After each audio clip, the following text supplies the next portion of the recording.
There is a door on the second-floor landing that has not been opened in 3 years. It stands between the master bedroom and the nursery where 2 children still sleep, and every morning the household moves past it the way water moves around a stone. The brass handle is tarnished where no hand touches it anymore. Through the gap at the bottom, if you were to kneel there in the dimness of the upstairs hall, you might catch the faint scent of lavender sachets, losing their battle against the particular smell of a room where air does not move. It is 1875. The house is on a tree-lined street in Philadelphia, substantial but not grand, the kind of home a successful merchant or lawyer might own. In the parlour on the first floor there is a clock that ticks. In the room behind the closed door there is a clock that does not. Someone stopped it at 3:20 on an afternoon in April 3 years ago, and no one has wound it since. The bed covers are still turned down on one side. There is a book on the nightstand, a ribbon marking a page that will never be turned. On the washstand, a pitcher and basin sit ready for a morning routine that will not resume. The curtains are drawn but not fully closed, so a thin band of afternoon light falls across the carpet in a stripe that moves with the seasons, bleaching the fabric in a slow, predictable line that no one sees. I want to talk about these rooms tonight. Not metaphorically, I mean actual physical rooms in actual houses, rooms where people once slept and dressed and read and thought their private thoughts, rooms that were sealed away after death and kept exactly as they were, sometimes for years, sometimes for decades, sometimes until the house itself was sold or torn down. Rooms that became monuments. The Victorians did this. They did it more often than we remember, and they did it for reasons that made perfect sense within the way they understood grief and memory and the relationship between the living and the dead. If you enjoy listening to sleep stories like this, subscribe. I post stories like this weekly. This is not a story about one room or one family. It is about a practice, a pattern, something that happened often enough that servants knew what to do when the master or mistress gave the order, often enough that neighbours understood without needing explanation, often enough that there were social codes around it the same way there were social codes around calling cards and morning dress, and the proper depth of black border on your stationery. I have been reading letters and diaries and household account books from this period, and what strikes me is how ordinary this was. Not universal, certainly. Not every family who lost someone kept a room sealed. But common enough that it barely required comment. A household would lose a member, and shortly after the funeral, someone would close the door to that person's room and lock it, and the household would reorganize itself around the absence the way a family reorganizes the furniture after a large piece has been removed. You do not forget the space where the sideboard stood. You simply learn to move differently through the room. Let me put you in one of these rooms, not the one in Philadelphia, though we will return there. This one is in London, 1868, in a tall, narrow house in Bloomsbury. The house is 4 stories, built in the 1790s, with a steep, narrow staircase and rooms that catch light at odd angles depending on the time of day. The room belonged to a girl of 14 who died of scarlet fever in February. It is summer now, 5 months later, and if you could stand in this room, the first thing you would notice is the temperature. The windows have not been opened since her death. The air is stale and stuffy, warmer than the rest of the house because the heavy velvet curtains hold the heat. Heat rises, and this room is on the 3rd floor, and in the summer months it becomes almost unbearable. But no one is in here to feel it. The air has a weight to it, a thickness, the particular quality of air that has not moved in months. You would notice the smell next. Not decay exactly, though there is something underneath the other smells that suggests organic matter breaking down very slowly. Mostly what you would smell is dust and old fabric, and the ghost of lavender, those sachets that were placed in the wardrobe and the dresser drawers to keep things fresh. Except they have long since stopped being fresh, and now they just smell dry and botanical and sad, the way dead flowers smell when they have been pressed in a book too long. Your eyes would adjust slowly to the dimness. The curtains are not fully closed. There is a gap between them, perhaps 6 inches wide, and through this gap a band of sunlight enters the room in the late afternoon. Right now, in summer, that band of light falls across the carpet near the wardrobe. In winter it would fall somewhere else, a different angle, tracking the seasons in a path across the floor that no one sees. The light catches dust motes, thousands of them, hanging suspended in the air. They do not move much. There is no breeze to move them. They simply hang there, visible, a galaxy of particles that have settled on every surface over 5 months of stillness. The walls are papered in a pattern of roses and ribbons, fashionable 5 years ago, slightly faded now. The paper has begun to peel in one corner near the ceiling, a place where moisture has gotten in, perhaps from a leak in the roof that was never properly fixed. The girl would have seen that peeling corner every night before she went to sleep. She might have planned to mention it to her mother, to have it repaired. She never did, and now it continues to peel slowly, a little more each season, and no one stops it because no one is in here to notice.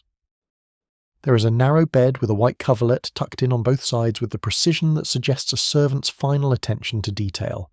The coverlet is chenille, thick and textured, and if you were to touch it, which you cannot because you're not really here, you would find it slightly damp from the humidity that has built up in the closed room.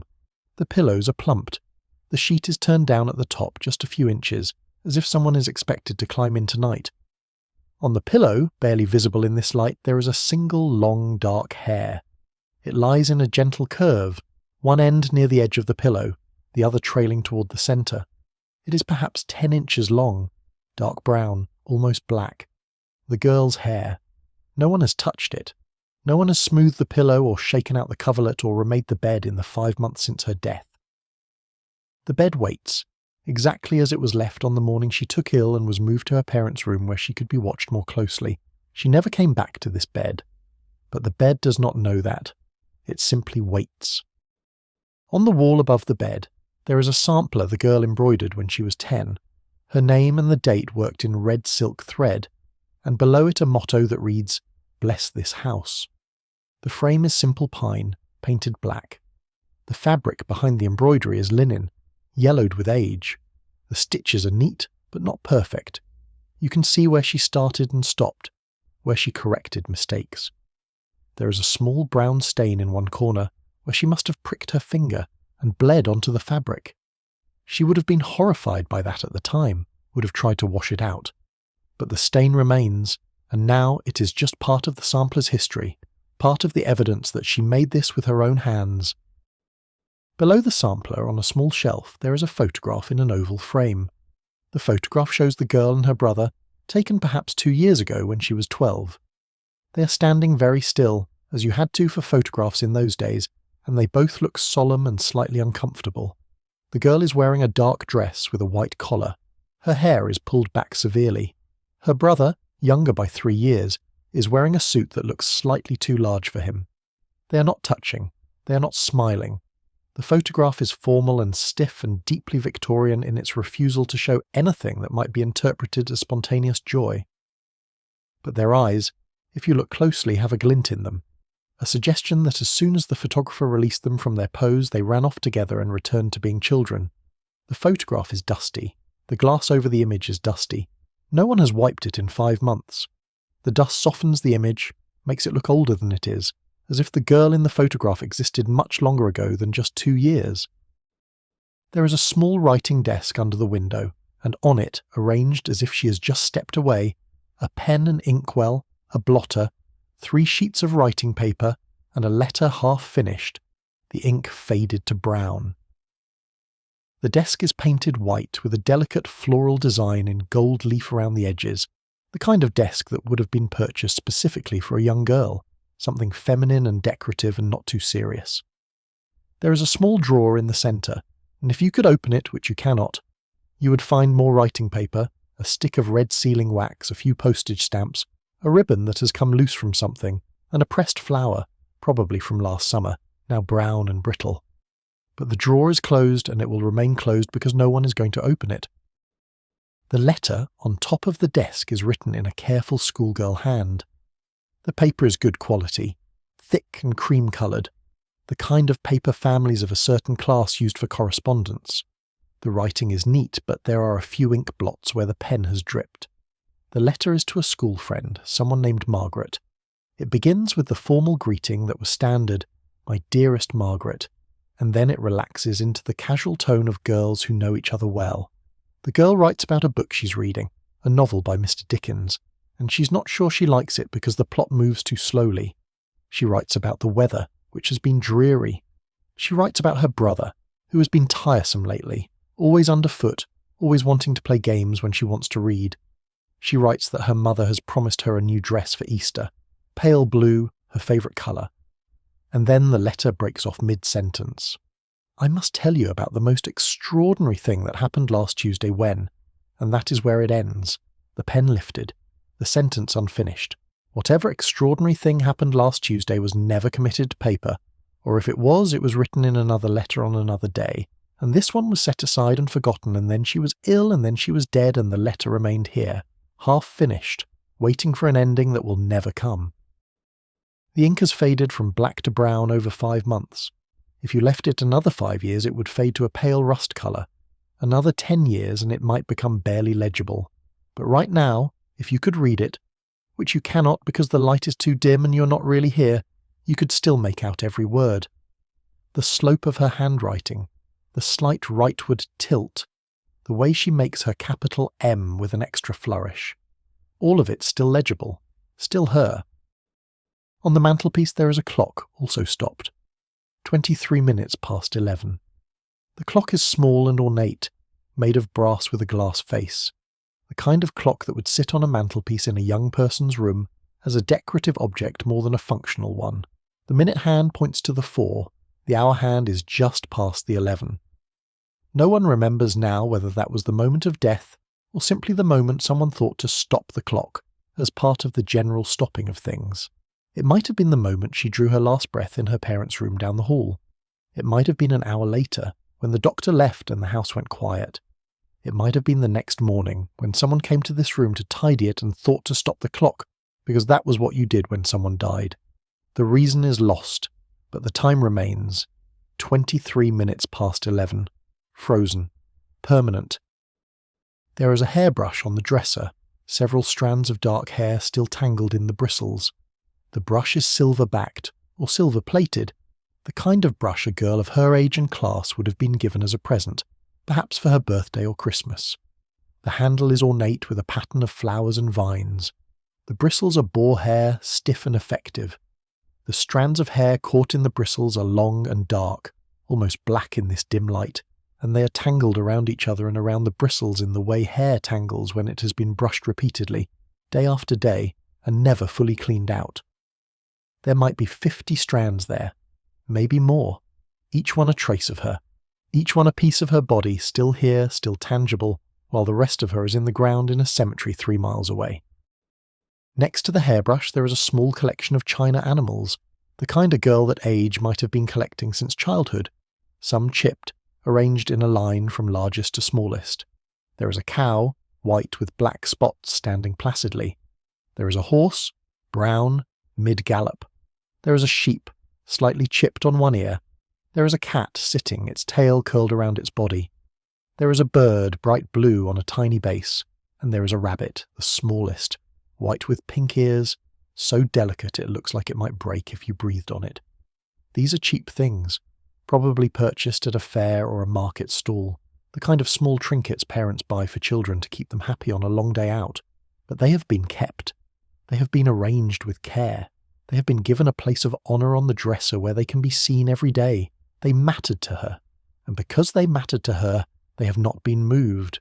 They stand in their line, largest to smallest, waiting. There is a small jewellery box next to the animals, also on the dresser. It is wooden, inlaid with mother-of-pearl in a floral pattern. The box is closed. Inside, if you could open it, which you cannot, you would find a few pieces of jewellery. Nothing expensive. A string of glass beads, pale pink. A brooch shaped like a flower, probably made of tin painted gold. A ribbon that might have been worn in her hair. A locket on a thin chain, and inside the locket a tiny photograph of her parents, so small you would need to hold it up to the light to see their faces. These are the treasures of a 14-year-old girl in 1868.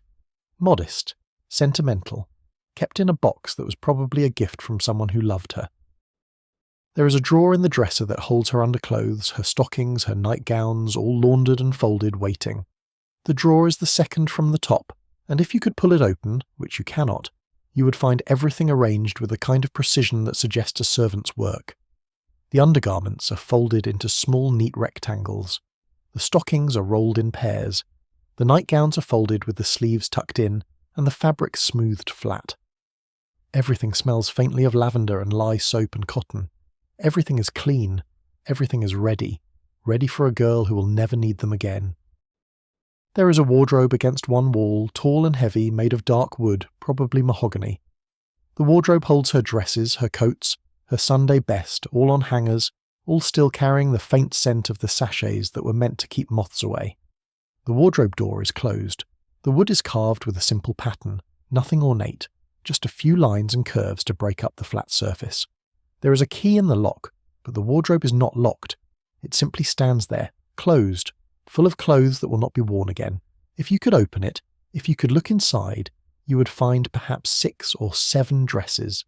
A brown wool dress for everyday wear, slightly worn at the cuffs, a grey dress for church, a white dress for summer, muslin with small blue flowers embroidered at the neckline, a dark blue dress for winter, heavier fabric with a velvet collar, and a special dress, pale green silk, probably for parties or special occasions, a dress that was expensive and carefully preserved and worn only a few times. Each dress is on a hanger. Each dress is buttoned or hooked closed as if it were being worn. Each dress holds the shape of a body that is no longer there. At the bottom of the wardrobe there are shoes. Boots mostly, the kind of lace-up boots that girls wore every day. There is a pair of lighter shoes, probably slippers for indoor wear, and there is a pair of good shoes, black leather, polished, with a small heel, the kind of shoes that would be worn with the special dress. The shoes are arranged in neat pairs. They are empty. They wait. The room is not a shrine in the sense that anyone comes here to pray or grieve. The door is locked. The key is in the mother's possession, and as far as anyone in the household knows, the mother has not opened the door since the week after the funeral, when she came in alone to look at the room one last time before locking it. She stood in the doorway for perhaps 5 minutes. She did not enter. She did not touch anything. She simply looked, taking in the arrangement of things. The bed, the desk, the dresser, the wardrobe, the room as it was, the room as it would remain. And then she closed the door and locked it and put the key on a ribbon and wore it around her neck under her dress where no one could see it. And she has kept it there for 5 months, and she will keep it there for much longer. The room simply is. It continues to be what it was, a girl's bedroom waiting for a girl who will not return. But the room does not know that. Or perhaps the room does know, in whatever way a room can know things. But it does not care. It simply holds the space, keeps the objects in their places, waits. That is what the room does. That is what the room is for, to wait, to hold, to mark an absence with presence, to say, she was here. This is where she lived. These are her things. This is proof. This is what I want to talk about tonight. Why they did this. What it meant to them. What happened in these rooms over time. What it felt like to be a child growing up in a house with a locked room that no one discussed. What it took, eventually, for someone to open the door again.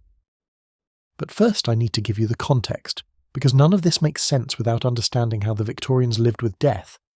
I do not mean that metaphorically either. I mean lived with it, died with it, expected it, planned for it, built their houses and their social calendars and their fashion and their furniture around the fact that people died frequently, died at home, and died in ways that required the family to be intimately involved in every stage from illness through burial. Start with the simple fact of how often it happened. In the middle decades of the 19th century, in England and America both, 1 in 5 children did not survive to their 5th birthday. 1 in 5. If you had 5 children, you could expect to bury 1. If you had 10, you could expect to bury 2, and those are averages. Some families lost none, some families lost all. Scarlet fever, diphtheria, measles, whooping cough, typhoid, cholera, tuberculosis. They move through neighbourhoods like weather.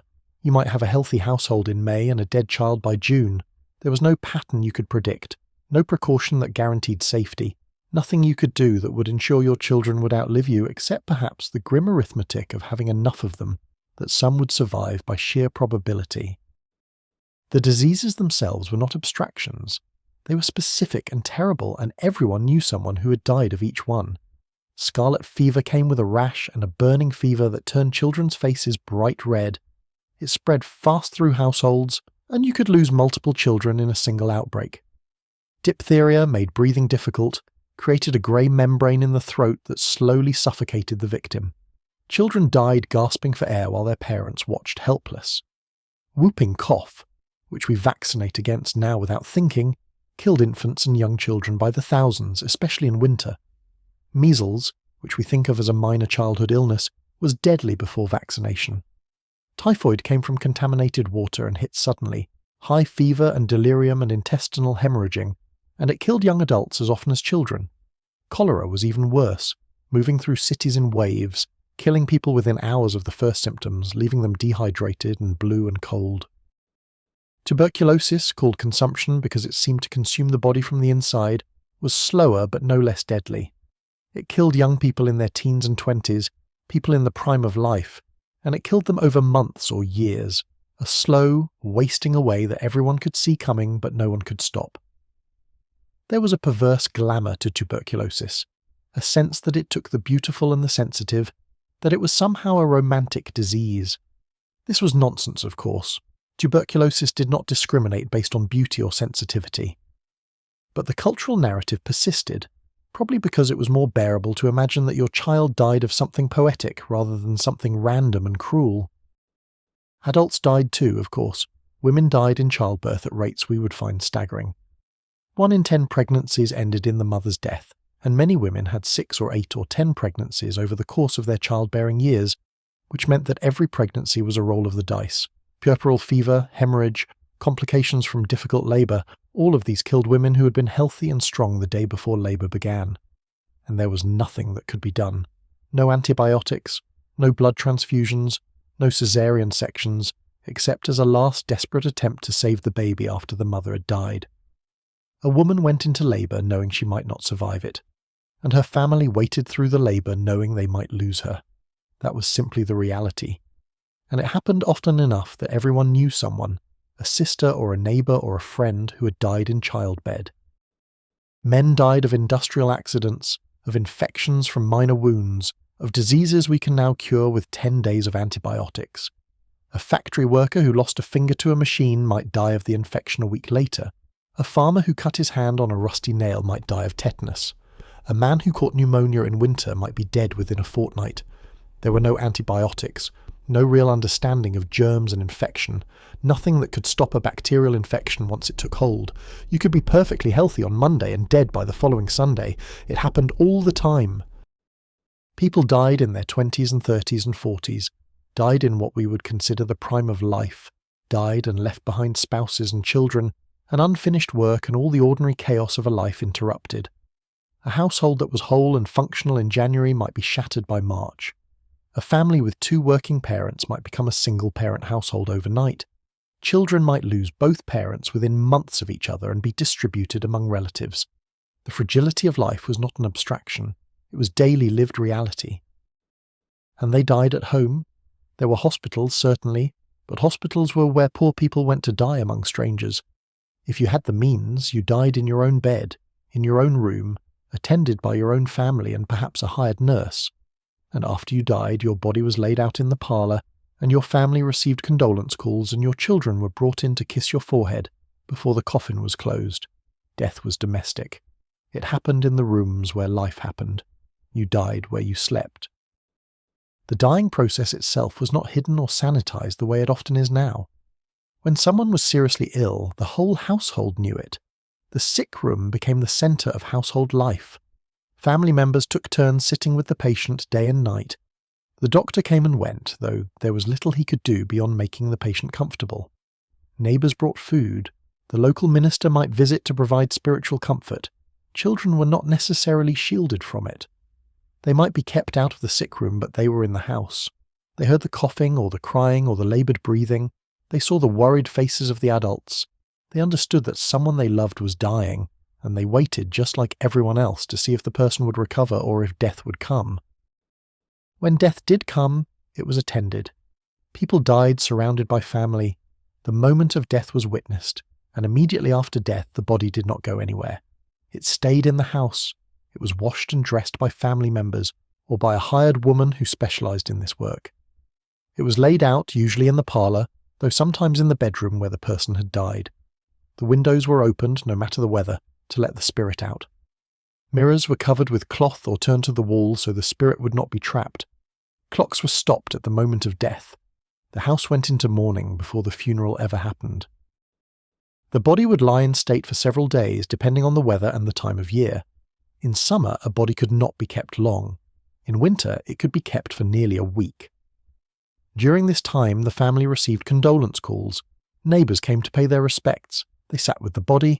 They offered their sympathy to the family. They brought food and helped with practical arrangements. This was expected. This was what community meant. When someone died, the community rallied, not just emotionally but practically. Someone had to arrange the funeral. Someone had to notify distant relatives. Someone had to keep the household running while the immediate family was consumed by grief. The community stepped in. This was the social contract. Children were expected to view the body. This was considered important, a way to help them understand that death was real, that the person was truly gone. They were brought to the parlour where the body lay in its coffin, and they were told to look, to say goodbye, to kiss the forehead one last time. Some children were frightened by this, some were not. But all of them learned, from a very young age, that death was part of life, that bodies were fragile, that people you loved could be here one day and gone the next, that grief was something everyone experienced and everyone had to learn to carry. The funeral itself was an elaborate affair for those who could afford it. There were professional mourners you could hire if you wanted a larger procession. There were special funeral horses, black, trained to walk slowly and solemnly. There were carriages draped in black. There were flowers, wreaths, elaborate displays. The coffin might be carried by pallbearers or placed on a hearse. The family followed in carriages dressed in black from head to toe.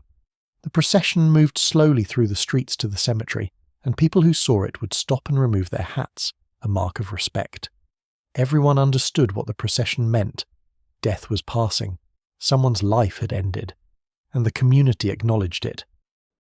At the cemetery, the body was buried, and the family might stand at the graveside for the entire process.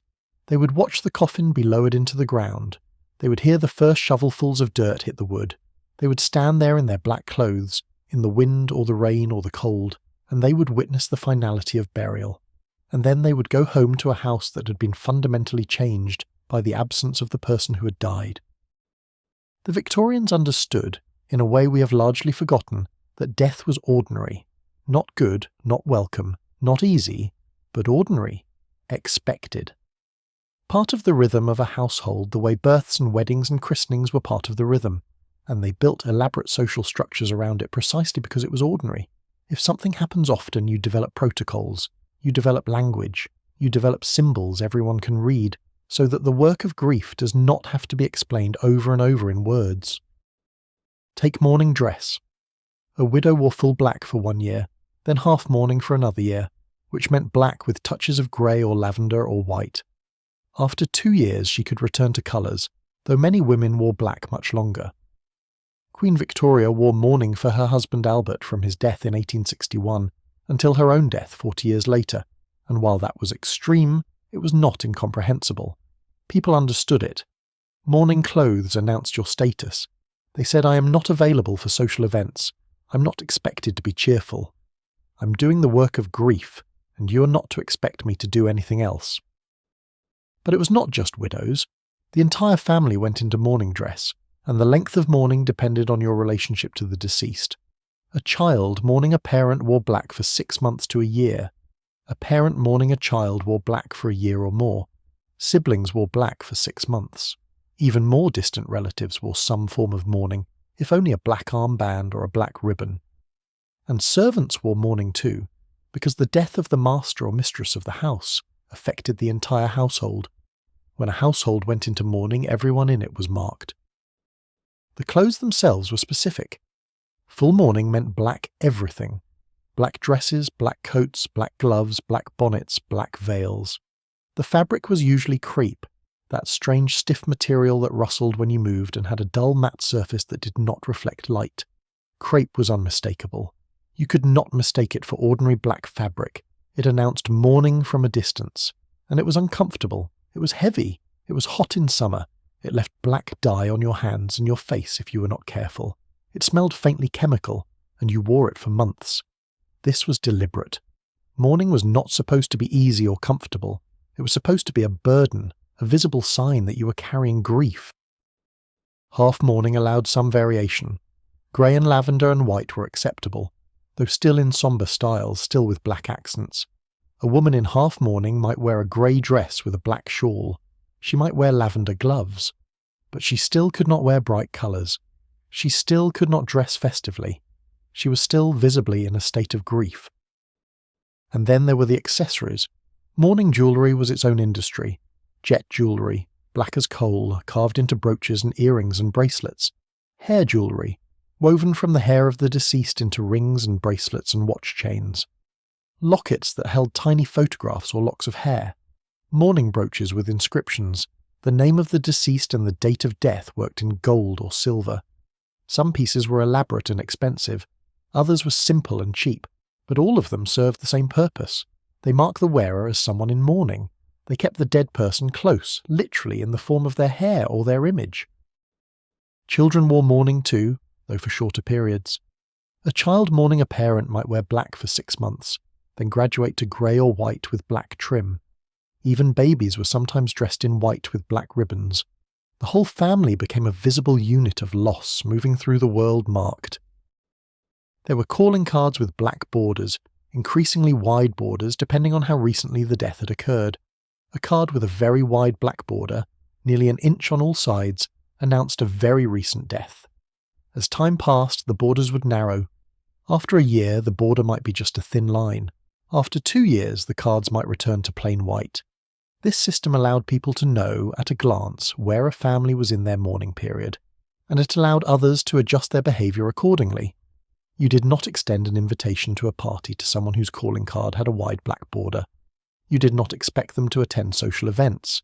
You respected their mourning. There was mourning stationery. Letters written during mourning were on paper with black borders, similar to the calling cards. The paper itself might be grey or lavender in half mourning.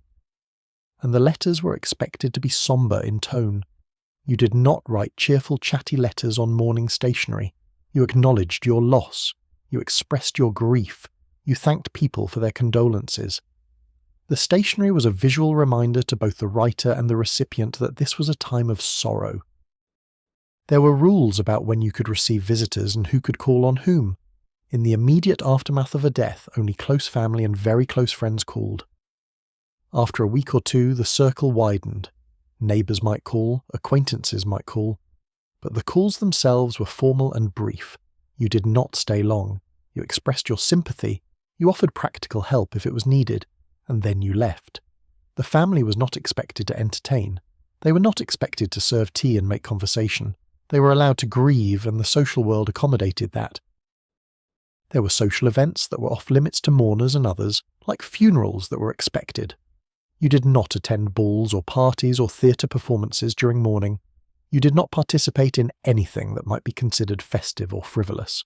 You withdrew from society, at least from its more cheerful aspects, and society understood. No one expected you to keep up your social calendar. No one was offended if you declined invitations. Your grief was acknowledged as a legitimate reason to step back from public life. There was an entire industry built around death, shops that sold nothing but mourning goods, catalogues that advertised mourning jewellery and mourning veils and mourning bonnets and mourning gloves and crepe by the yard. You could order everything you needed from these shops. They understood the protocols, they knew what was appropriate for full mourning versus half mourning. They could outfit an entire family in a day, and they did, again and again, because death was constant and mourning was expected and families needed the right clothes to mark their status. Black crepe, that strange stiff fabric that rustled when you moved and left black dye on your hands and smelled faintly chemical and announced your status from half a block away. You could not be in mourning quietly. The clothes made noise, they drew attention, they marked you as someone who had lost someone who was doing the work of grief, someone who should be treated with a certain gentleness and given a certain space. And then there was the house itself. When someone died, the household went into mourning along with the family. Mirrors were covered or turned to the wall. This was nearly universal. The belief that mirrors could trap the soul of the deceased was widespread enough that even families who might have been skeptical about it did it anyway, because it was what you did. The mirrors stayed covered for weeks, sometimes months. You lived in a house where you could not see your own reflection, where the glassy surfaces that usually caught light and opened up space were now draped in black cloth, making the house darker and more closed in. Clocks were stopped at the moment of death, or as close to it as anyone could remember. Every clock in the house, not just the one in the room where the person died, but all of them. The house became frozen in time in that specific moment when life changed to death. And the clock stayed stopped for days or weeks. You lived in a house where time had stopped, where the ticking that usually marked the passing of hours was silent. The silence must have been eerie, must have made the house feel abandoned even when it was full of people. Curtains were drawn, windows were closed. The house became dimmer, quieter, more closed in. Natural light was limited. Lamps and candles provided what light there was, and they were kept low, because bright light felt wrong in a house of mourning. The house became a cave, a den, a place of hibernation, and it stayed that way through the funeral and beyond, sometimes much longer. Some families kept this up for weeks, some for months. I have read accounts of households that stayed in this state. Curtains drawn, mirrors covered, clocks stopped, for 6 months or more. The family moved through the dim, quiet house like ghosts themselves. They spoke in whispers. They moved slowly. They wore their black clothes and they lived in their darkened house. And they did the work of grief in this physical space that had been transformed to match their emotional state. The practice of covering mirrors and stopping clocks had practical roots, or at least roots that felt practical to the Victorians. The covered mirrors, as I mentioned, were meant to prevent the soul from being trapped, but they also prevented the mourners from having to confront their own grief-stricken faces. Grief is not pretty. It makes people look haggard and old and hollowed out, and perhaps it was a mercy not to have to see that, not to have to be reminded every time you passed a mirror of how much you'd been changed by loss. The stopped clocks marked the moment when everything changed. They said, here is the divide. Here is before and after. Here is the exact moment when this person stopped being alive. And they kept that moment visible, present, unavoidable. Time was stopped, symbolically, because it felt like time should stop. How could time keep moving forward when someone you loved was dead? How could the world keep turning? How could the sun keep rising? The stopped clock said, we refuse to move forward. We refuse to let this moment pass. We are holding it here, in the silence of the clocks, in the stillness of the house. Into this context, the sealed room makes a kind of sense. If the entire house became a monument to loss, if the family wore grief on their bodies, if the social world recognized and accommodated mourning as a normal necessary phase, then keeping one room exactly as it was, one space preserved, was simply the furthest extension of what everyone was already doing. It was not strange. It was, in a way, logical. The house was already in mourning. The family was already in mourning. The sealed room was just one more way of marking the loss, one more way of saying, this person mattered. Their absence matters. We are not ready to let go. But I do not want to suggest it was only logic. It was not. It was feeling. It was the feeling that to change anything, to move a book or fold a nightgown or open a window, would be to lose something irreplaceable, that the room as it stood was the last remaining place where that person's presence was still tangible, that to alter it would be to finish the work of death, to erase what death itself had left untouched. I find myself thinking about a letter I read, written by a father in Massachusetts in 1872, 2 years after his son died at age 19 of tuberculosis. The father is writing to a cousin, and he mentions in passing that his wife still keeps their son's room exactly as it was. He does not explain this. He does not apologize for it. He simply notes it as a fact, the way he might note that his wife prefers tea to coffee. And then he writes this line, and I have copied it out because it has stayed with me. He writes, she finds it a comfort to know the room is there, unchanged. And I confess I find it a comfort also, though I do not visit it. I do not know if he means he does not enter the room, or that he does not visit the fact of his wife's grief, does not intrude upon it, does not ask her to explain or defend it. Either way, there is something in that sentence that stops me. I confess I find it a comfort also, as if comfort were something to confess, as if finding solace in preservation was slightly shameful, slightly irrational, something that needed acknowledging. But he did find it a comfort. They both did. And that is worth sitting with for a moment because I think it gets at something important about what these rooms meant. They were not about denial.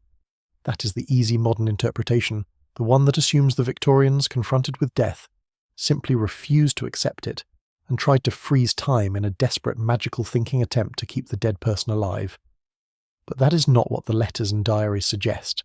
The families who kept these rooms knew perfectly well that the person was dead. They had attended the deathbed. They had watched the body be laid out, had received condolence calls, had followed the coffin to the cemetery, had commissioned the headstone. They were not confused about the facts. What they wanted was not to deny death, but to slow the erasure. To have one place where the fact of that person's life, the texture and detail and particularity of their existence remained visible, where their taste and their habits and their small accumulations still told a story. Think about what happens when someone dies in a contemporary household. We clear the room. We do it quickly, within days or weeks. We pack up the clothes for donation. We sort through papers. We redistribute furniture. We repaint. We make the space ready for its next use. We do this partly out of necessity because we need the room, but also because we have been taught that this is healthy, that moving forward means literally moving the objects forward, outward, away. And maybe that is healthy. I am not arguing otherwise. But it is a choice. It is one way of handling loss. The Victorians made a different choice. They said, for now, for a while, maybe for a long while, we are going to leave this exactly as it is. We are going to live in a house that contains a room we cannot enter. We are going to walk past this door every day and know what is behind it and not go in. That was the comfort. Not pretending the person was still alive, but having a place where their absence had a specific shape. Let me take you back to that room in London, the girl's room with the sampler on the wall and the half-written letter on the desk. Let me tell you what happened in that room over the months and years after her death. Because the room did not stay frozen the way a photograph stays frozen. It changed, slowly, in ways no one saw because no one was looking. The stripe of sunlight that came through the gap in the curtains moved across the floor with the seasons, bleaching the carpet in a slow line. The air grew staler. Dust settled on every surface, a fine grey powder that coated the china animals and the inkwell and the hairbrush and the folds of the bed covers. The lavender sachets in the wardrobe lost their scent year by year until they were just small cloth bags of dried plant matter. The dresses in the wardrobe, untouched by light or air, held their colours, but the fabric weakened. Moths found their way in, somehow through cracks we cannot see, and they did their work in the dark. Small holes appeared in the wool of her winter coat. The pages of the books on her shelf yellowed. The ink in the half-finished letter faded from black to brown to a pale rust colour barely legible. The clock stopped at 23 minutes past 11 kept that time, but the mechanism inside began to corrode from disuse. The room became a fossil, not unchanged exactly, but changing in the way things change when no human maintenance touches them, when they are left to the slow work of decay and dust and time. No one saw this happening. That is the strange part. The room was changing more than any other room in the house because every other room was cleaned and used and maintained, and this one was not. But because no one entered it, because the door stayed locked, the changes were invisible. The family believed the room was exactly as it had been. And in the ways that mattered to them, perhaps it was. The arrangement of objects had not changed. The girl's presence, or the memory of her presence, was still there in the configuration of things. That she would not recognize the smell of her own room, that her favourite dress was slowly being eaten by insects, that her letter was fading into illegibility. These were not things they knew. They held in their minds an image of the room, and that image stayed clear. I'm not telling you this to be morbid. I am telling you because I think it matters that preservation is not stasis, that keeping a room locked does not keep it the same. The Victorians knew this, in some sense. They were not naive about decay, but they made a choice that the symbolic weight of the sealed room mattered more than its physical reality, that it was enough to know the room was there, door closed, things in their places, a space held open in the house's geography, a space that said this person lived here, this person mattered, this person's absence is not something we are ready to fill.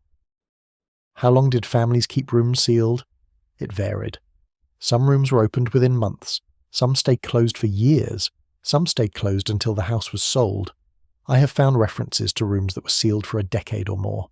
There is a house in Connecticut, documented in a local history, where a mother kept her daughter's room locked for 23 years. The daughter died at 17 in 1851. The mother died in 1874, and when the estate was being settled, the executors opened the room for the first time since the funeral. The local historian notes, very dryly, that the contents were found to be in a state of considerable disrepair. I wonder what that phrase is covering. I wonder what they found. Dust, certainly. Evidence of mice. Fabrics rotted by time and moisture. But also, I imagine, that strange shocking encounter with the past as it actually was, not as memory had preserved it. The girls' dresses from the 1850s, absurdly out of fashion by the 1870s. Her books, her trinkets, the markers of a teenage girl's life from 2 decades earlier, now obsolete in ways that the intervening decades had made invisible because the room was sealed. Time had moved forward everywhere except in that room, and then suddenly the room was opened and time collapsed, and the difference was visible all at once. But I am getting ahead of myself. Before we talk about the opening of rooms, I want to talk about the living with them, what it meant for a household to organise itself around a space that could not be used. Let me take you to a different house. This one is in Richmond, Virginia, 1877. It is a large house, not grand but comfortable, the home of a tobacco merchant and his family. The house is brick, 3 stories, with white columns on the front porch and a wide lawn that slopes down to the street. Inside, the rooms are well proportioned, well furnished, the kind of house that speaks of success without ostentation. The merchant, a man named Harrison, built this house himself 15 years ago when his business was thriving and his family was growing. He and his wife had been married 20 years. They had 5 children, all healthy, all doing well, and then, 2 years ago, everything changed. The merchant's wife died of complications following childbirth. She was 38 years old. The baby, a girl, died as well, 3 days after the mother. It was the wife's 6th pregnancy. The first 5 had gone smoothly. This one did not. The labour was long and difficult. The baby was born blue and small and never thrived. The wife hemorrhaged shortly after the birth, and though the doctor did what he could, she died within hours. The baby lingered for 3 days, never nursing properly, never fully waking, and then she died too. And the household, which had been preparing for a joyful event, found itself instead preparing for a double funeral. The wife's bedroom, which had been the master bedroom, the room where both deaths occurred, was locked shortly after the double funeral. The merchant made the decision himself. He told the housekeeper to close the room and give him the key. He did not explain. He did not need to. The housekeeper understood. She stripped the bed because the linens were soiled and could not be left that way. She opened the windows to air out the room because the smell of blood and death was strong. She removed the basin and the towels and the other evidence of the birthing that had gone so wrong. But she left everything else exactly as it was. The wife's dressing table with her brushes and combs and hairpins, the wardrobe with her clothes, the rocking chair by the window where she used to sit and sew, the small cradle that had been brought in for the baby and never used. All of it stayed. And then the housekeeper closed the door and locked it and gave the key to Mr. Harrison, and the room was sealed. The merchant moved into a smaller bedroom down the hall. It had been a guest room, not particularly large, not particularly comfortable, but it was what was available. He did not want to sleep in the room where his wife had died. He could not. The thought of lying in that bed, in that room, with the memory of what had happened there was unbearable. So he moved. He took his clothes and his personal items and he set up in the smaller room, and he has been there ever since. The house has 5 bedrooms total, and now one of them is sealed. This matters in practical terms. The family has 3 children still living at home, all under the age of 10, plus the merchant himself, plus 2 live-in servants, a housekeeper and a cook. The household is full. The sealed room could be useful. It could be a guest room. It could be a nursery for the younger children, who are currently sharing a room that is too small for both of them. It could be converted into a sewing room or a study or additional storage. But it is none of these things. It is simply unavailable, a blank space in the household's mental map. The servants know about the room, everyone knows, but it is not discussed. The housekeeper, a woman named Mrs. Talbot, who's been with the family for 15 years, has keys to every room in the house except that one. The merchant keeps that key himself, on a ring with the keys to his office and his strongbox, and he carries it with him always. Once a month, perhaps, he unlocks the door and goes in alone. He stays for perhaps 5 minutes, maybe 10. What he does in there, no one knows. He does not explain. He does not invite anyone to accompany him. He simply goes in, closes the door behind him, and comes out again shortly after, locking the door behind him when he leaves. Mrs. Talbot mentioned this once in a letter to her sister, not as something strange, but simply as part of the household routine. She wrote, "Mr. Harrison visits Mrs. Harrison's room on the 1st of each month. I see him go in with the key and come out again shortly after. He does not speak of it, and I do not ask. His face when he comes out is always drawn and pale, but he composes himself before he goes downstairs, and by the time he joins the children for breakfast, he is himself again, or as much himself as he ever is these days." The matter-of-fact tone is striking. This is simply what happens. It is part of the rhythm of the house, like the weekly marketing or the seasonal putting up of preserves. What does he do in there during those 5 or 10 minutes? I have wondered about this. I imagine he stands in the doorway first, just looking, taking in the room, the bed, still made, still waiting. The dressing table with his wife's things still arranged on it, the wardrobe full of her clothes, the rocking chair by the window, the cradle in the corner, empty, tragic. Perhaps he walks to the window and looks out at the view his wife used to look at. Perhaps he sits in the rocking chair for a moment. The chair she sat in during her pregnancies. The chair she would have sat in nursing the baby if the baby had lived. Perhaps he opens the wardrobe and touches her dresses, feeling the fabric, remembering seeing her in them. Perhaps he picks up her hairbrush and looks at the hair still caught in the bristles. Or perhaps he does none of these things. Perhaps he simply stands there, in the middle of the room, breathing the stale air, being in the space where she was, where she died, where the last traces of her physical presence remained. And then, after 5 or 10 minutes, he leaves. He locks the door behind him. He returns the key to his pocket. He goes downstairs. He eats breakfast with his children. He goes to his office. He conducts his business. He lives his life. And the room stays locked until the 1st of the next month, when he will return and do it all again. The children, I think, must have had questions. They are 8, 6, and 4 years old, young enough that they remember their mother, but not clearly, not in the detailed way adults remember. Their memories are fragmentary. The sound of her voice, the feel of her hand, the smell of her perfume. They know she is gone. They attended the funeral. They wear mourning clothes. They have been told that their mother is in heaven. But they also know that there is a room in the house, the room where their mother slept, that is now locked, that no one enters, that their father visits once a month and comes out looking sad. Do they ask about it? Not any more, perhaps. Maybe they did at first, in the early days after the sealing, and they were given some answer that satisfied them or silenced them. Maybe they were told that their father needs the room to stay as it is, that it is a place to remember their mother, that it is not for children. Children learn quickly what is acceptable to ask about and what is not. They learn by watching the adults, by noting which questions get answers and which get silence or deflection. A silence is an answer. It says we do not talk about this. And children, being adaptable, accept that. The room becomes simply part of the house's geography. Like the cellar they are not allowed to play in, or the attic they are not allowed to explore without permission. Some rooms are for children, some are not. That one is locked, and the lock means no, and no is a word children understand. But I wonder what they imagine when they walk past that door. Whether they remember being in that room when their mother was alive, whether they remember her brushing her hair at the dressing table, or reading in the rocking chair, or calling them in to kiss her good morning. Those memories, if they have them, must be confusing now. The room is there, behind the door, exactly as it was, but they cannot enter it. It has become forbidden, transformed from a place of everyday life to a place of mystery. Do they ever press their ears to the door, trying to hear something? Do they ever try the handle, hoping it might be unlocked just once?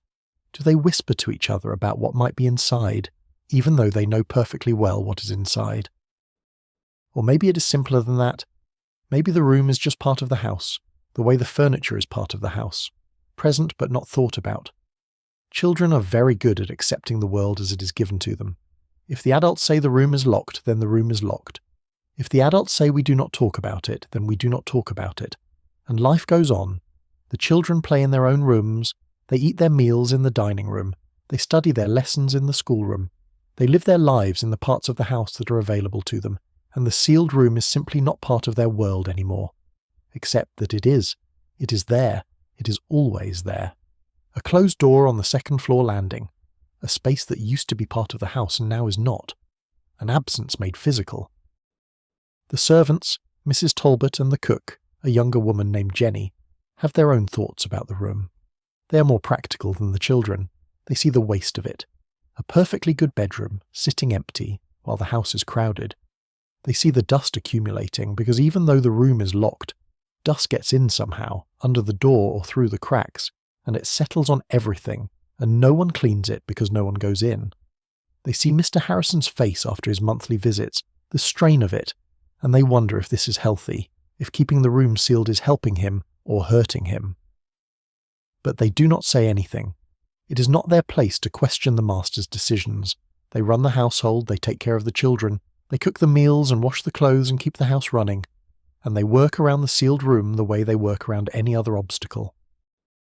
Mrs. Talbot is in charge of the cleaning, and she has a routine. She cleans the upstairs hall every week, dusting the furniture and sweeping the floors.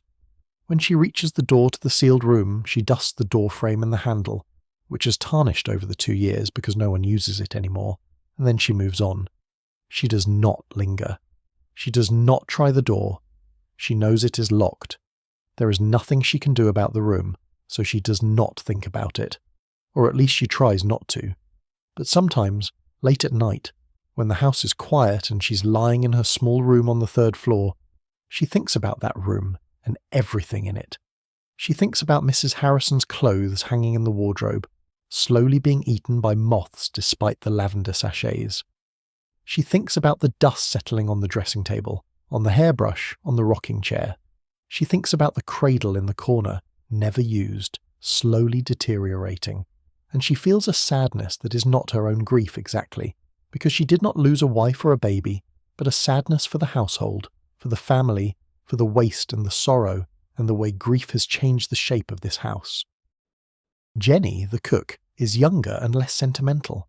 She came to work for the Harrisons after Mrs. Harrison's death, so she never knew the lady of the house. To her, the sealed room is just a fact of the household, like the fact that Mr. Harrison takes his coffee black, or that the children do not like turnips. She knows the room exists. She knows it is locked. But it does not carry the emotional weight for her that it carries for Mrs. Talbot or for Mr. Harrison. It is simply part of the architecture, and she, like Mrs. Talbot, works around it. She focuses on her domain, the kitchen, and she lets the rest of the house be the concern of others. But the room is there, always there, taking up space, using up air, becoming a small monument to what was lost, and the household organises itself around it, the way water organises itself around a stone in a stream. The family moves past that door multiple times a day, up the stairs, down the stairs, to the bedrooms, to the nursery. And each time they pass it, there is a moment, just a flicker, of awareness. That is the room. That is where it happened. That is where she died. That is where the baby died. That is the door that does not open. And then they continue on to wherever they are going, and the moment passes, and life goes on.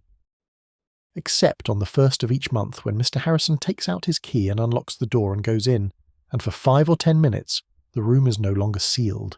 It is entered. It is witnessed. And then it is sealed again, and the household returns to its routine, and the room waits another month for its next brief moment of visitation. I have been thinking about this a lot, the children who grew up in houses with sealed rooms, because it must have happened often enough that there were many such children, whole cohorts of people who reached adulthood, having learned that grief manifests as a locked door, that memory has a physical location you cannot enter, that some absences are marked by preservation rather than erasure. I wonder what that taught them. I wonder if it made them more comfortable with ambiguity, with spaces that cannot be resolved, or if it taught them to be wary of the past, to see it as something that can trap you if you let it. There is a memoir published in the 1920s, written by a woman who grew up in Boston in the 1870s and 80s. She mentions, in passing, that her family kept her older brother's room locked for most of her childhood. He had died of diphtheria when she was 3 and he was 7. She writes about it in a tone that is neither defensive nor particularly emotional, just descriptive. She says, "We understood that the room was not to be entered. It was simply a fact of the house, like the fact that the parlour was for guests and the kitchen was for servants. We did not question it any more than we questioned why we attended church on Sundays or why we wore shoes. It was what our family did." She does not say whether she resented it or feared it or felt anything in particular about it. It was simply there, part of the landscape of her childhood. And then, she writes, "When I was 14, my mother had the room cleared and reopened. I do not know what prompted the decision. It was never discussed. But one day the door was open and the room was being cleaned, and a week later it was a guest room. The transition was absolute and unremarked upon. What had been forbidden was now ordinary, and no one explained the change. That strikes me as very Victorian. The silence around it, the assumption that the family's internal logic did not need to be made explicit, that everyone would simply understand, or if they did not understand, they would accept.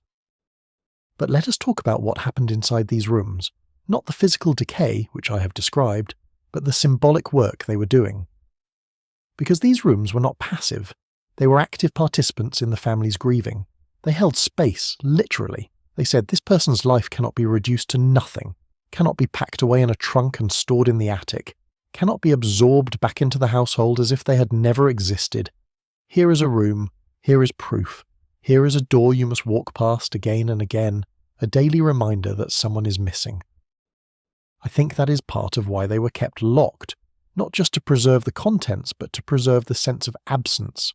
An open door is an invitation, a closed door is a statement, and a locked door is a declaration. It says, no one belongs here anymore, not even us, especially not us. The person who belonged here is gone, and the room stays closed in their honour. It is a kind of logic that makes sense if you believe, as many Victorians did, that the dead are still somehow aware of the living, still connected to the places and objects of their lives. If you believe that, then the sealed room is not just for the living, it is for the dead as well. It is a space held open for them, a physical marker of their continuing importance. The Victorians were deep into spiritualism during this period. Seances were fashionable, mediums were consulted. There was a widespread belief, or at least a widespread hope, that the boundary between life and death was permeable, that the dead could communicate, that they were not entirely gone. Photographs were taken that claimed to show spirits. People reported hearing voices, feeling presences.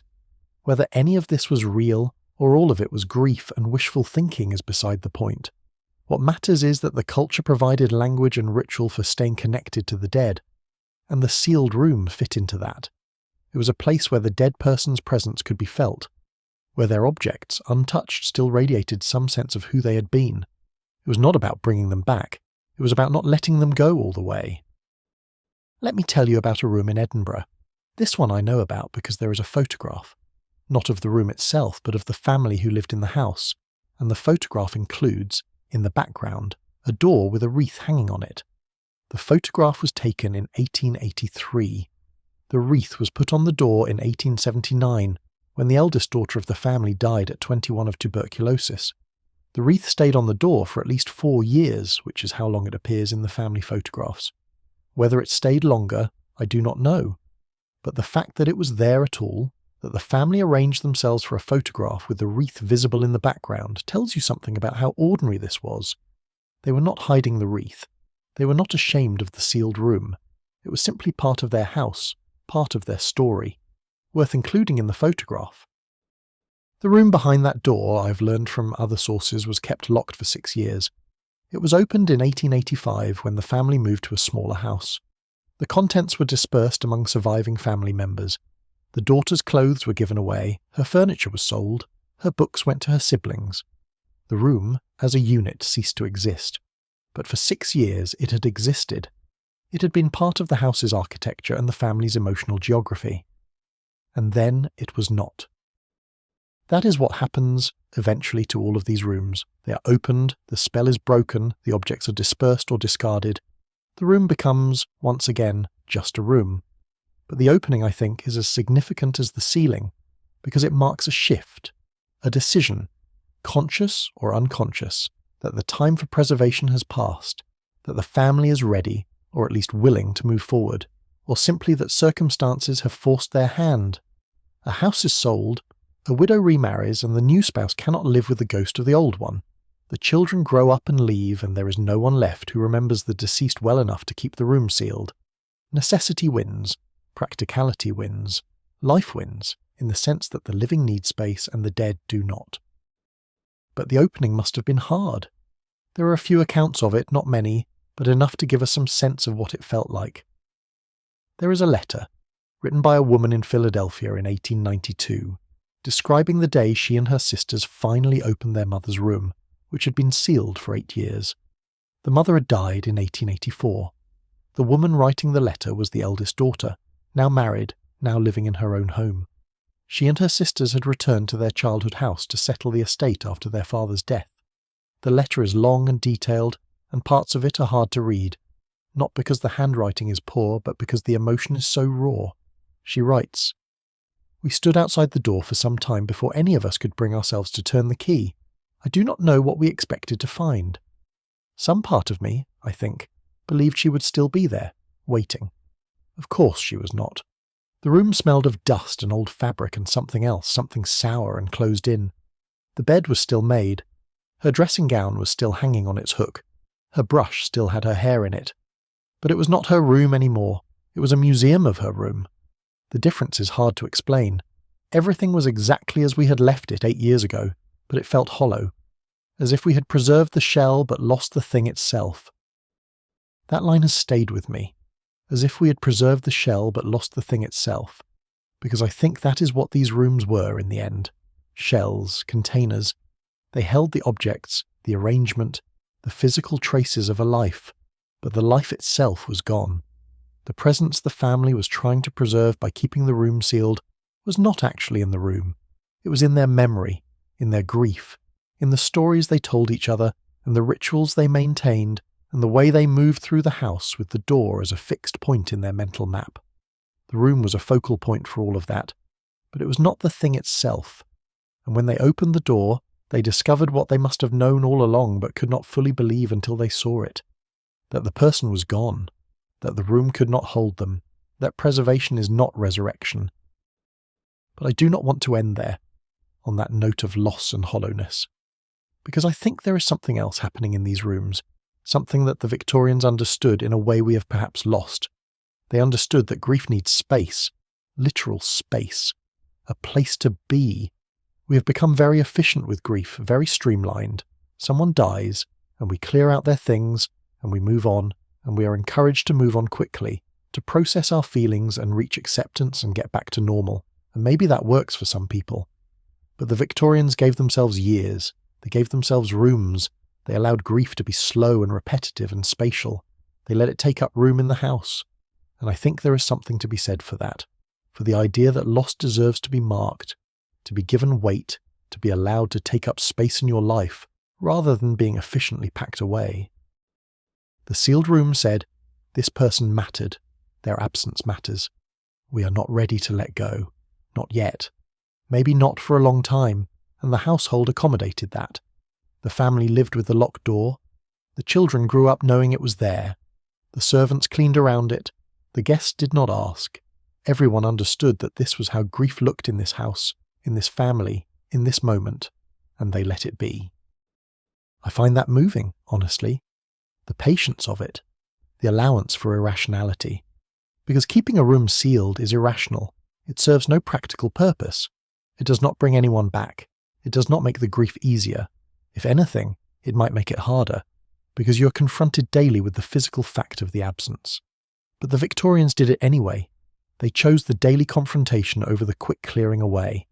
They chose to live in a house with a hole in it, rather than papering over the hole and pretending it was never there. Now let me tell you about the objects inside these rooms, because the rooms were not empty. They were full of the small specific things that make up a life, and these objects took on enormous weight, because they were the last remaining physical connection to the deceased. Take hair jewellery. This was a Victorian specialty.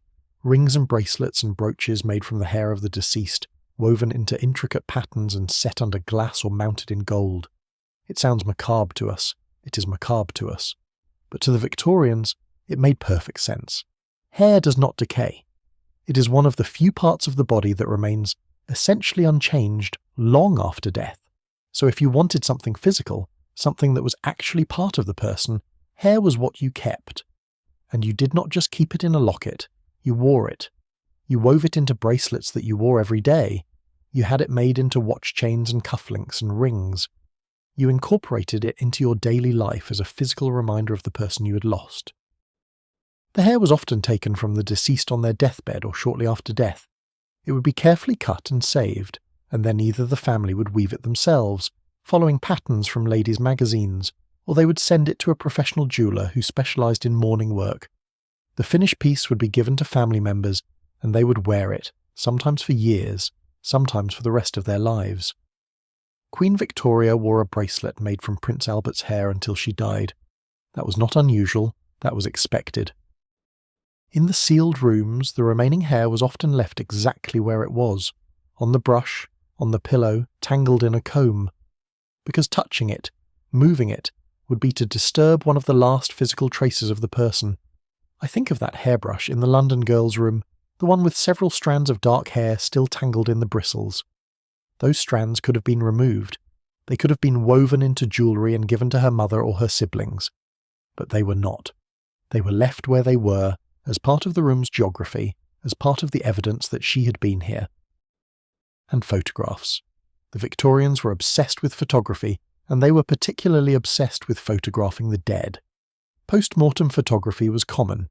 Families would have a photographer come to the house shortly after a death, and the body would be arranged, often in lifelike poses, and photographed. Children were photographed in their parents' arms or sitting up in chairs, their eyes sometimes painted open in the final print to make them look alive. Adults were photographed in their coffins or laid out on their beds. These photographs were treasured. They were framed and hung on the wall or kept in albums. They were the last image of the person, the last time their face would be seen.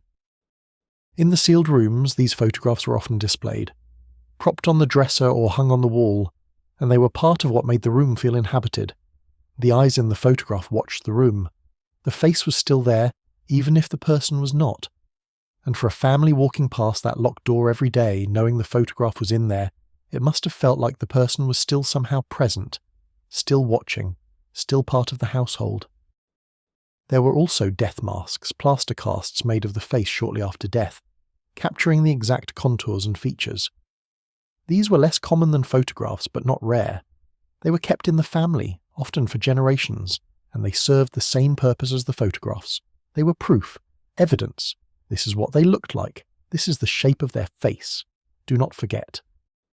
In the sealed rooms, these objects, the hair, the photographs, the personal belongings, all took on an almost sacred quality. They were relics, and the room itself was a reliquary, a container for the holy objects of memory. That might sound overblown, but I think it is accurate. The Victorians treated these rooms with a kind of reverence. You did not just open the door and walk in. You did not rummage through drawers or move things around. If you entered at all, which most people did not, you entered quietly, respectfully, the way you would enter a church. Let me take you back to the house in Philadelphia, the one we started with, the merchant's house, the room that has been sealed for 3 years. Let me tell you what happens next. It is 1878 now. The merchant has remarried. His new wife is a widow herself, a practical woman who has managed her own household for years. She's kind to the children. She is efficient with the servants. She does not make demands. But she has very gently suggested that the house could use some rearrangement, that it might be better for everyone if things were less fixed, less heavy with the past. The merchant resists at first, but eventually slowly he begins to see her point. The house has been in mourning for 3 years. The children have been wearing black for 3 years. The clock in the hallway has been stopped for 3 years. At some point, life has to resume. Not because the grief is over, but because the living have to live. The decision to open the room is not made all at once. It is a series of small decisions. First, the merchant agrees that the children can stop wearing mourning clothes. Then, he agrees that the clock can be restarted. Then, he agrees that the curtains in the downstairs rooms can be opened during the day. Each change is small, each feels enormous. And then, One morning in the early spring of 1878, he unlocks the door to his first wife's room. He does not go in. He simply unlocks it and leaves the door ajar. The housekeeper finds it that way an hour later and understands what it means. She enters the room, opens the windows, and begins to clean. The room has not been cleaned in 3 years. The dust is thick. The air is stale. The curtains, when she pulls them open, release a cloud of dust motes that hang in the sudden sunlight. She works quietly, efficiently. She strips the bed and takes the linens to be washed. She dusts the furniture. She opens the wardrobe and removes the first wife's dresses, folding them carefully into a trunk. The trunk will be taken to the attic. The children, when they are older, can decide what to do with it. By the end of the day, the room is clean and empty. The furniture is still there, the bed, the dresser, the wardrobe, but it has been stripped of personality. It is a room again, just a room, ready to be used. The merchant's new wife will use it as a sewing room. She will bring in her basket and her fabric and her patterns, and she will sit by the window and sew, and the room will slowly take on her presence instead of the ghost of the first wife. And that is how it happens, not dramatically, not with ceremony. Just quietly, over the course of a day, the room is opened and emptied and reclaimed for the living. But I wonder about the moment when the merchant first unlocked that door, what that felt like, whether it was relief or guilt or both.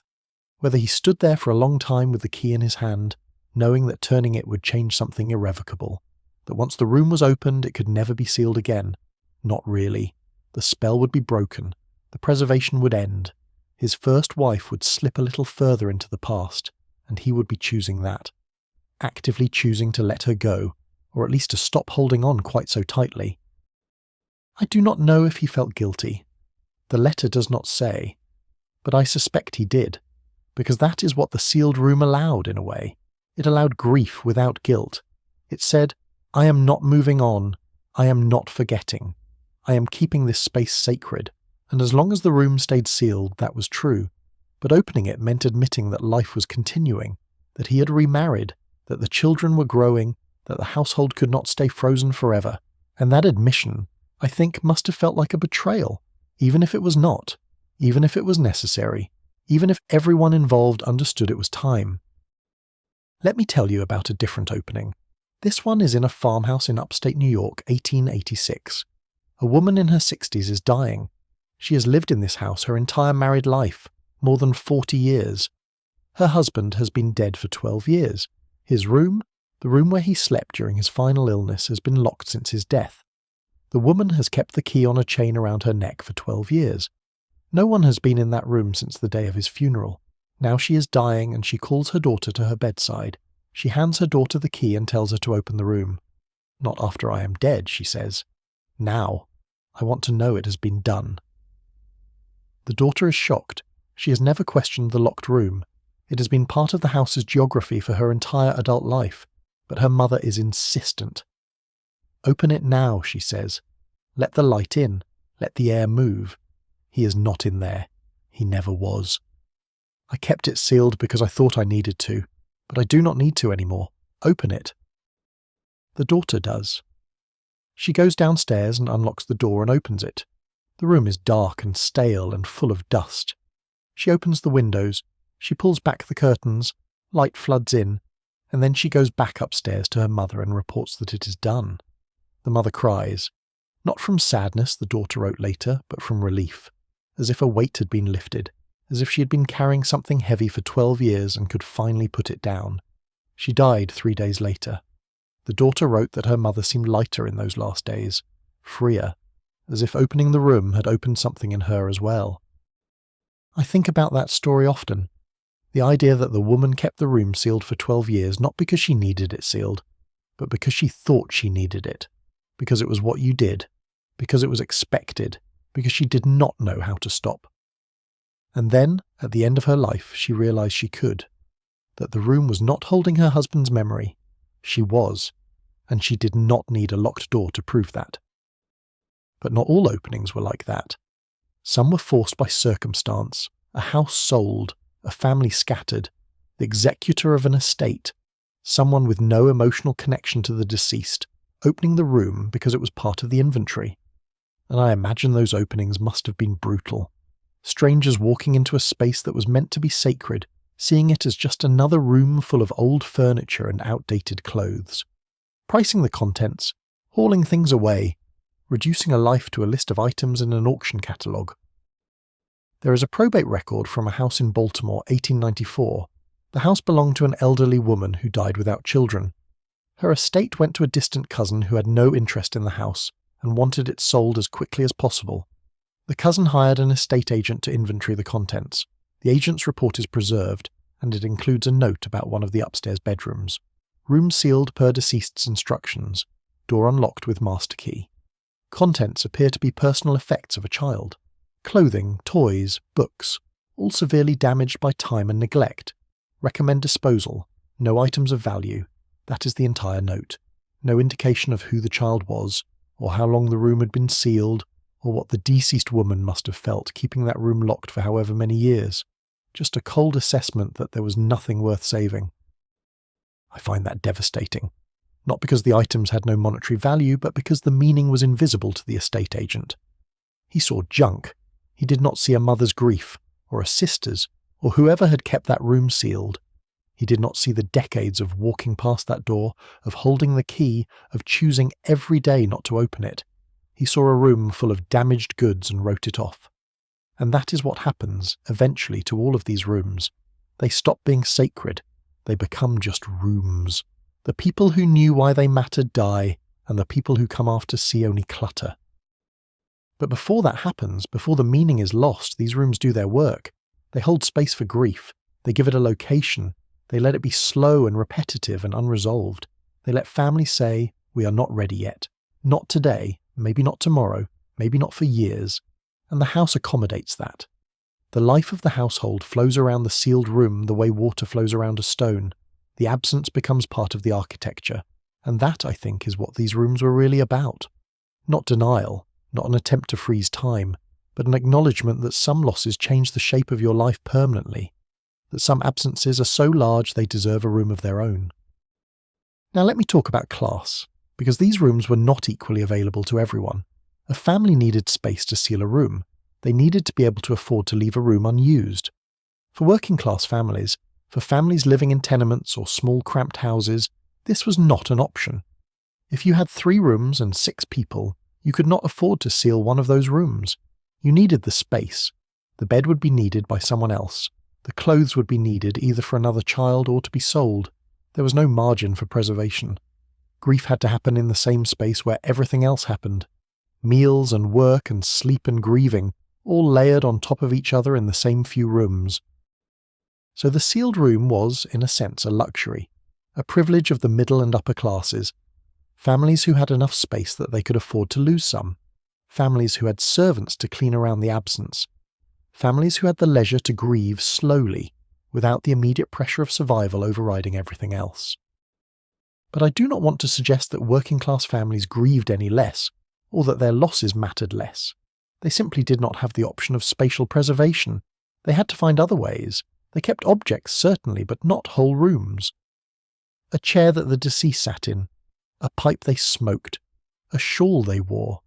Small things that could be integrated into the ongoing life of the household without taking up space that was needed for living.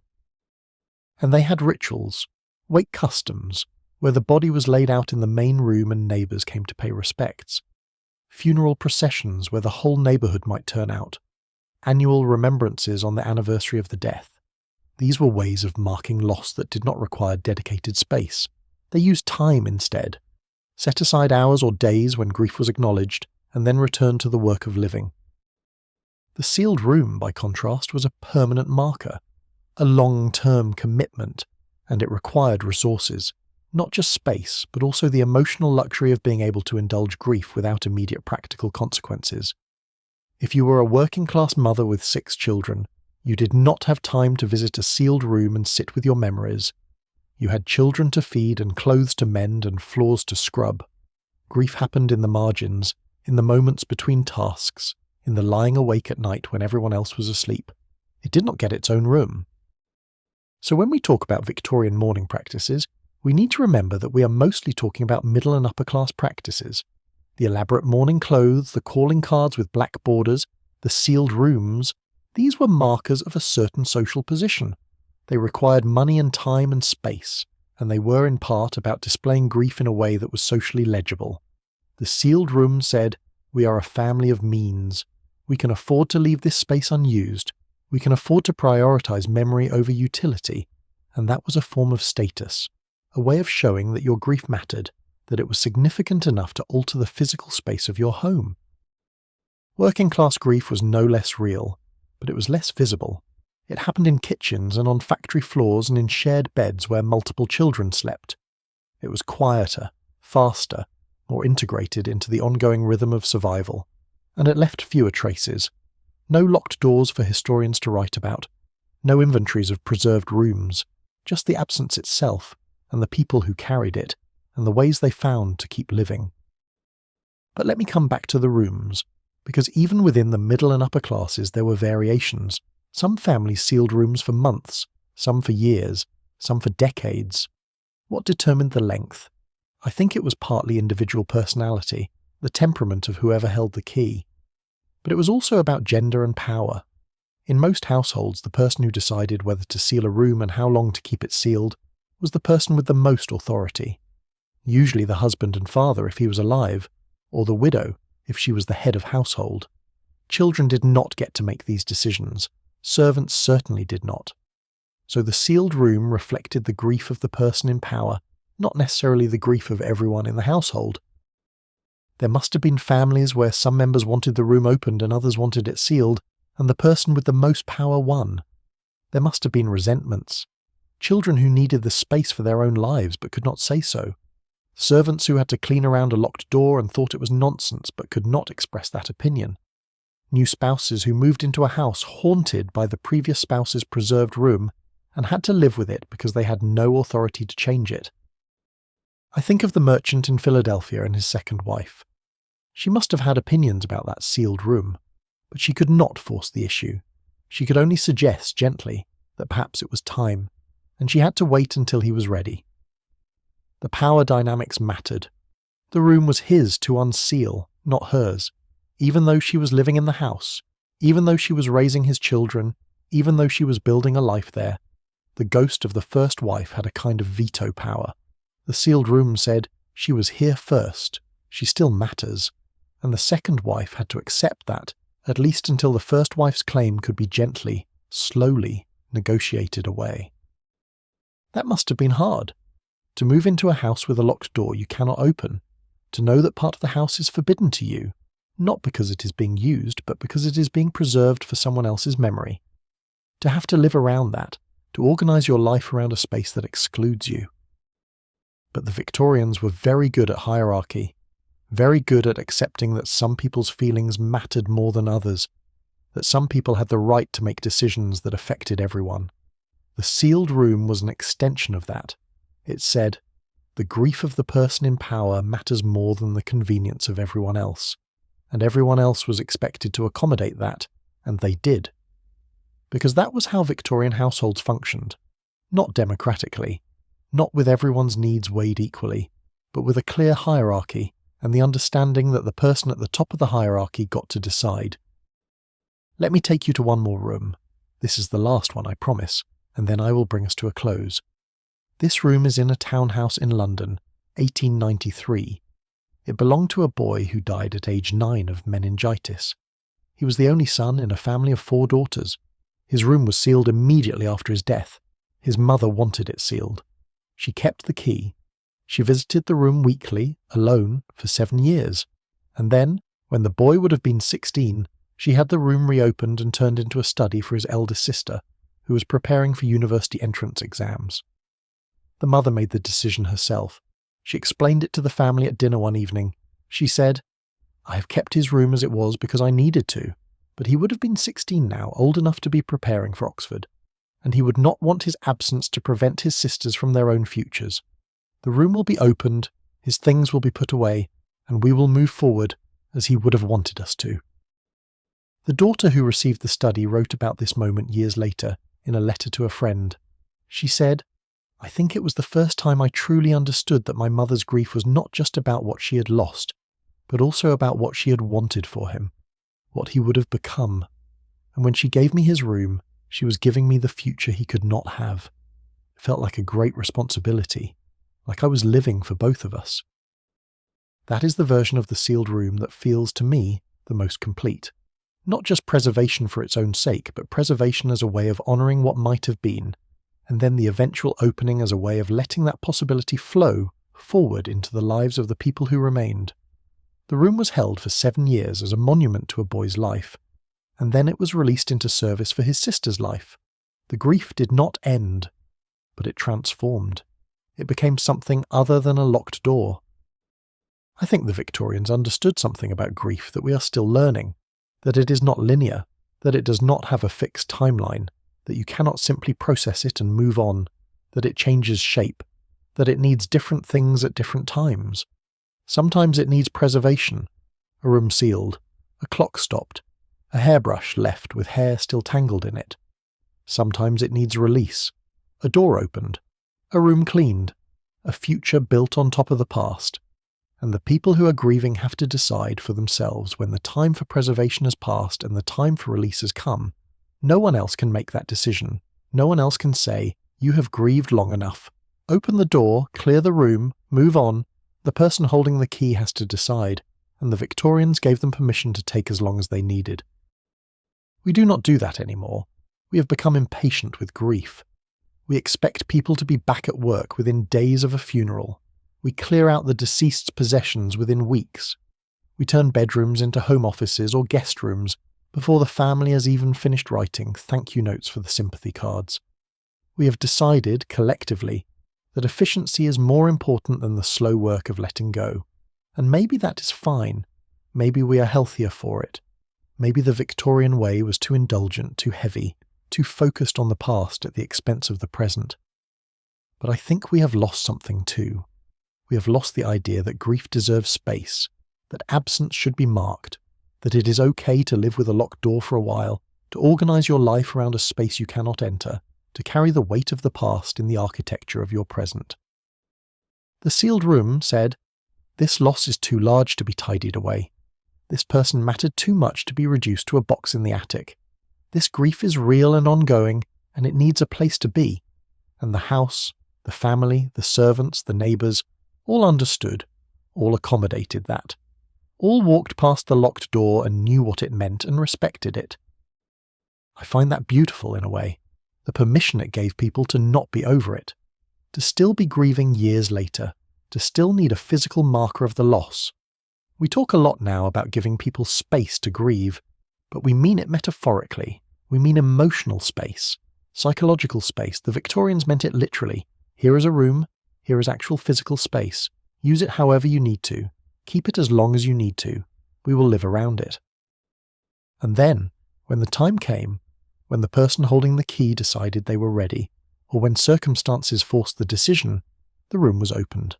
The objects were dispersed, the space was reclaimed, and life moved forward, not erasing the past but incorporating it, building on top of it, carrying it forward in memory rather than in locked doors and stopped clocks and unmade beds. That, I think, is what these rooms were ultimately about. Not refusing to let go, but learning how to let go slowly, giving yourself permission to hold on as long as you needed, and then, when you were ready, finding the strength to turn the key, open the door, and let the light in. Thank you so much for watching.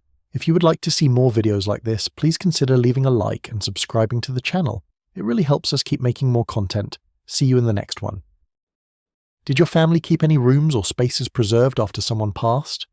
Is there an object from a grandparent or great-grandparent that still carries their presence for you? I would genuinely love to hear it in the comments. It is late now, or early, depending on how you count the hours. The house in Philadelphia is quiet. The merchant and his second wife are asleep. The children are asleep. The door on the second-floor landing is still closed, but it is no longer locked. In the morning, the housekeeper will open it and air out the room and begin the work of transformation. But right now, in this moment before dawn, the room is suspended between two states. No longer sealed, but not yet open. No longer a monument, but not yet reclaimed. Just a room, waiting.